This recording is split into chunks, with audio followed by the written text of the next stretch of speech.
Hello friend, welcome to my channel. আমি doctor Chandrakant. তো আজকে আপনাদের তেতো খেলে কী কী উপকার পাওয়া যায়, অর্থাৎ যারা যারা তেতো খান বা অনেকে তেতো খান না, সে তেতো খেলে কী উপকার পাওয়া যায় আজকে সে বিষয়ে আলোচনা করবো। চ্যানেলটি নতুন, চ্যানেল সাবস্ক্রাইব করবেন। চলুন শুরু করা যাক। তো তেতো খেলে যেটা উপকার পাওয়া যায় সেটা হচ্ছে ডায়াবেটিস নিয়ন্ত্রণ করে, অর্থাৎ সুগার কন্ট্রোল করে।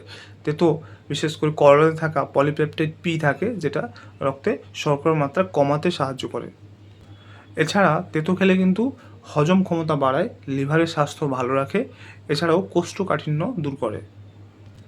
তেতো খেলে কিন্তু রক্ত পরিষ্কার রাখে এবং ইমিউনিটি পাওয়ার বাড়ায়। তেঁতুর মধ্যে অ্যান্টিমাইক্রোবিয়াল গুণ থাকায় এটি রোগ প্রতিরোধ ক্ষমতা বাড়ায়। তেঁতু কিন্তু ত্বক এবং স্বাস্থ্যের যত্ন করে, বিশেষ করে চর্মরোগ দূর করে। এছাড়াও রক্ত পরিষ্কার রাখতে সাহায্য করে।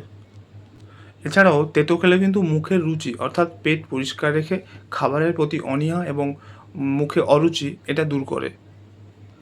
তবে সতর্কতা অবলম্বন করা উচিত যে অতিরিক্ত তেতো খেলে কিন্তু লিভারের সমস্যা এবং শরীরে ইনসুলিনের ভারসাম্য নষ্ট করতে পারে।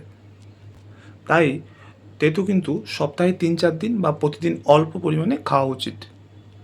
তো আশা করি জানতে পারলেন যে তেতো খেলে আমাদের শরীরে কী কী উপকার হয় এবং অতিরিক্ত তেতো খেলে কী কী সমস্যা হয়, সেটা আজকে জানলেন। তো আজকের ভিডিও এই পর্যন্ত। চ্যানেল নতুন, চ্যানেল সাবস্ক্রাইব করবেন, লাইক করবেন। Thank you for watching.